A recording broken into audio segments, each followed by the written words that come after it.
Hello বন্ধুরা, মনি স্টাডিতে তোমাদের স্বাগত।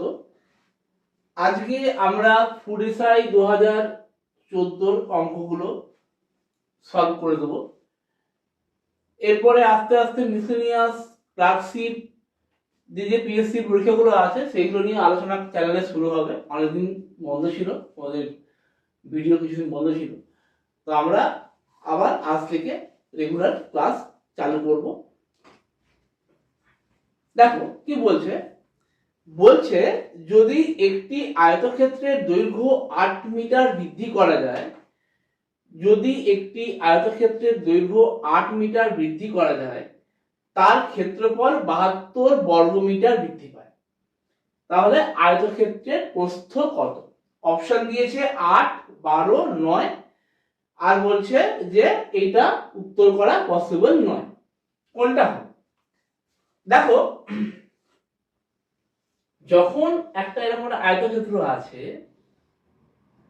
এবার এটাকে আমি যখন এর দৈর্ঘ্যটা আরো 8 মিটার বাড়াচ্ছি, যদি 8 মিটার হয় এইটুকু, তাহলে ক্ষেত্রফলটা বলছে 72 বর্গমিটার। তাহলে এই পার্টটা 8 বাড়ছে, তাহলে এইটা কত হলে 72 হবে? তাহলে এটা 9 মিটার হলে 72 হবে। তাহলে উত্তর হচ্ছে 9 মিটার। ব্যাস, এটুকুই উত্তর। উত্তর এইভাবেই করবে, বেশি চিন্তা ভাবনা করে, বেশি ক্যালকুলেশন করে কোনো করা দরকার নেই। এক্স ওয়াই জেড ধরে অঙ্ক করার দরকার নেই। পরীক্ষা হলে এমন কোনো অঙ্ক দেয় না যেখানে এক্স ওয়াই জেড ধরে অঙ্ক করতে হবে। তো প্রশ্ন পড়ে উত্তর করার চেষ্টা করবে যাতে সোজা করে উত্তরটা পাওয়া যায়। ঠিক আছে, নেক্সট দেখো। বলছে কোনো একটা মূলধন এবং বার্ষিক প্রাপ্ত মোট টাকার অনুপাত 16:17। তাহলে বার্ষিক সুদের হার কত? মানে বলছে যে পি ইস টু এ, এইটা বলে দিয়েছে 16:17। তাহলে বলছে যে সুদের হারটা কত, আরটা কত হবে সেটা বার করতে হবে। ওকে, তাহলে দেখো, পি যদি 16 হয়, এ যদি 17 হয়, তাহলে আই কত হবে? আই 1। ঠিক আছে, তাহলে আর ইকুয়ালস টু কি? P into sorry I into 100 by P into T। I হচ্ছে 1, 100, P হচ্ছে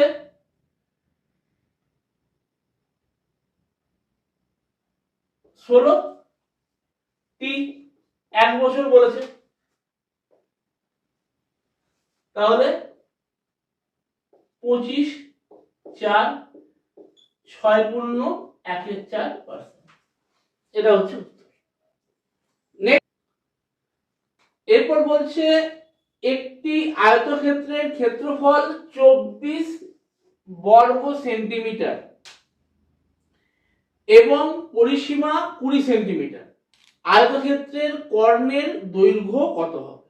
ঠিক আছে, তো ক্ষেত্রফল বলেছে 24 আর পরিসীমা বলেছে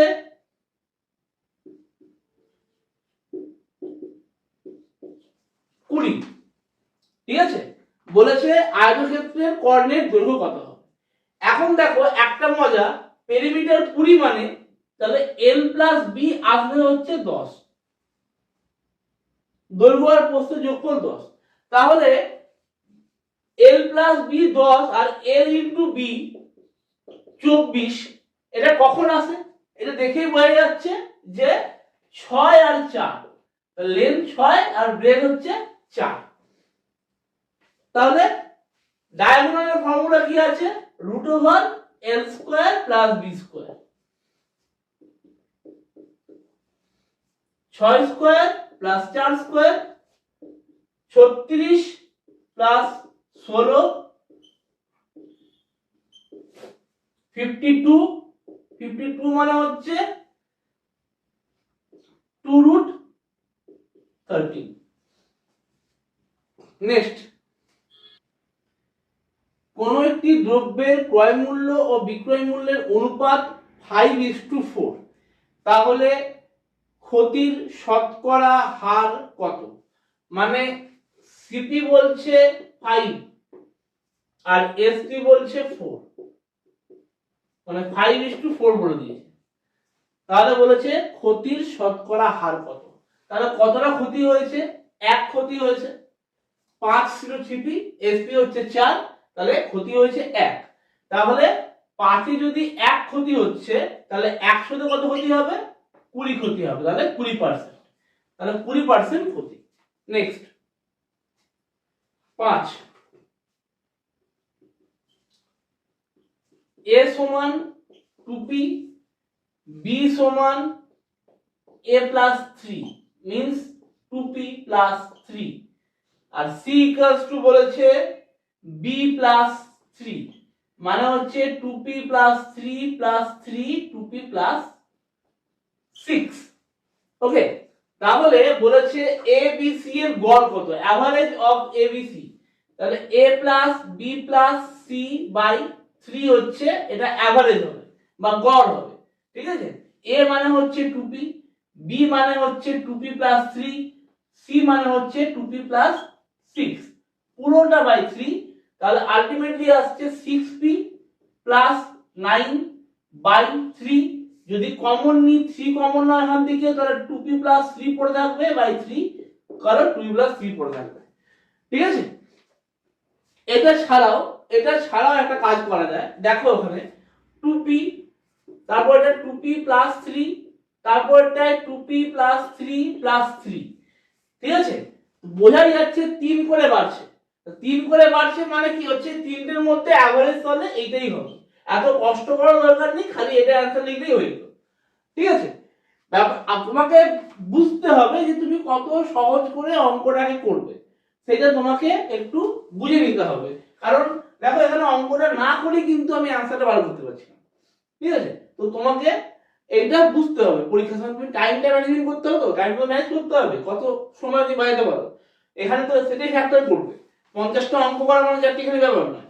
50টা অঙ্কতে তোমার মানে হার্ডলি খুব বেশি হলে 30 থেকে 35 মিনিট লাগাতে হবে, তার মধ্যে অঙ্ক করতে হবে, তার বেশি নেওয়া যাবে না। নেক্সট দেখো, বলছে এ বি এবং সি এর মধ্যে 300টা আপেল এমন ভাবে ভাগ করে দেওয়া হয় যাতে এ এর পাওয়া আপেলের 3 গুণ, বি এর পাওয়া আপেলের 4 গুণ এবং সি এর পাওয়া আপেলের 9 গুণ সমান হয়। তাহলে কতগুলো আপেল হয়েছিল?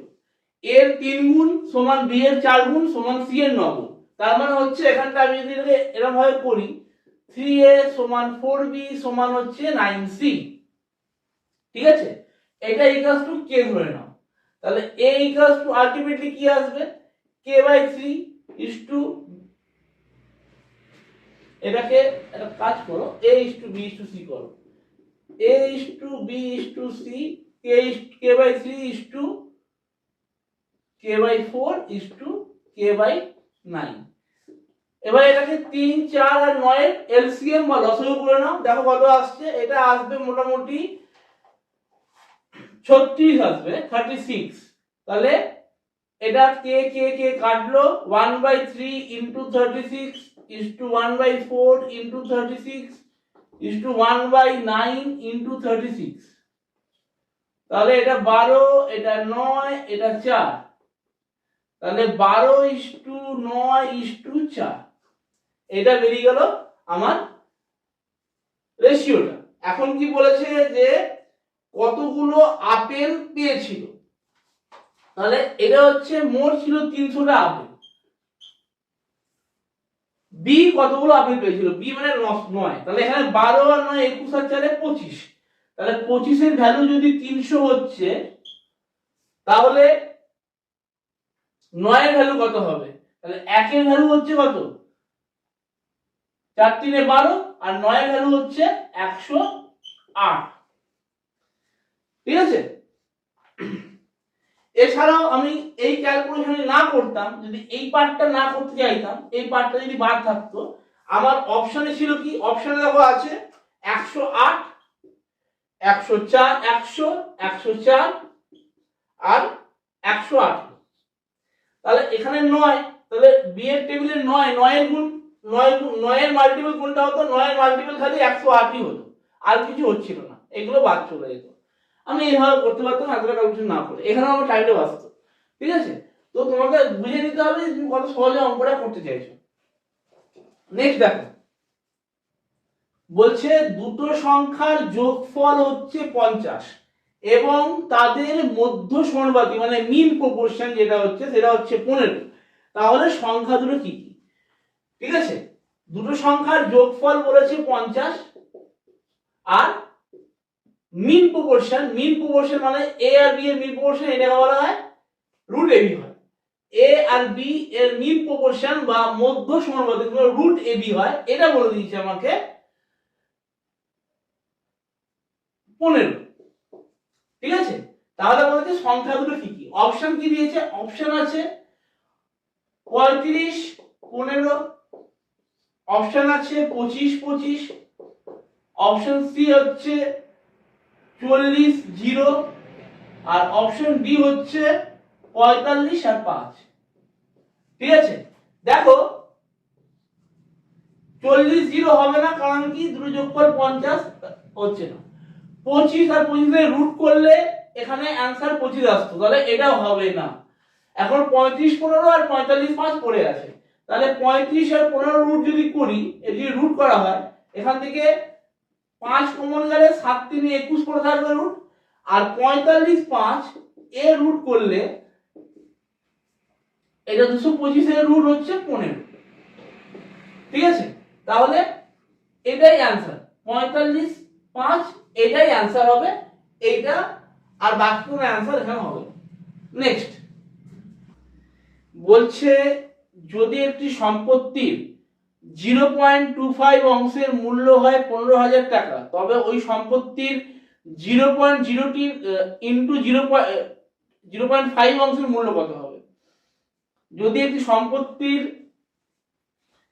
0.25 অংশের মূল্য হয় 15,000 টাকা, তবে ওই সম্পত্তির 0.03 ইন্টু 0.5 অংশের মূল্য কত হবে? তাহলে 0.25 এর দাম হচ্ছে 15,000 টাকা। ঠিক আছে, তাহলে একের কত হবে? 0.25 এর হচ্ছে 15,000, তাহলে একের কি হবে? এটা 4 গুণ হচ্ছে 4 টাইমস, তাহলে এটা হচ্ছে 60,000 টাকা হয়ে যাবে। এখন বলেছে 0.03 ইন্টু 0.5 এর কত হবে? তাহলে 60,000 ইন্টু 0.03 ইন্টু 0.5, এটা কত আসছে? এটা ওঠান 100, এটা ওঠালে 10, 1 2 3 1 1 2 3 1 3 15 6 90, 900 টাকা। ঠিক আছে, নেক্সট কোন একটা সংখ্যা 21 থেকে যত বড় 71 থেকে তত ছোট, সংখ্যাটা কত? যখনই এই অঙ্ক দেবে কিচ্ছু করতে হবে না, 21 আর 71 যোগ করে 2 দিয়ে ভাগ করে দাও, অ্যানসার বেরিয়ে যাবে 92/2 46। ঠিক আছে, নেক্সট বার্ষিক 5% সুদের হারে এক বছরের সুদ হচ্ছে 180 টাকা, তাহলে আসল কত? ঠিক আছে, 5% রেটটা হচ্ছে 5% বলেছে,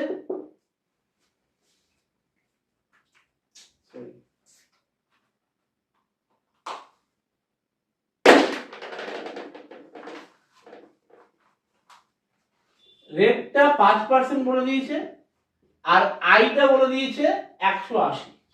তাহলে 5% মানে কি? 100 টাকায় এক বছরে আমাকে দিচ্ছে 5 টাকা, তাহলে 180, তার মানে কি 36 টাইম, তাহলে আসলটা হবে 36 টাকা, 3600। এটা হচ্ছে আমার প্রিন্সিপালটা। ঠিক আছে, তো আসল চেয়েছে, এটা উত্তর হবে।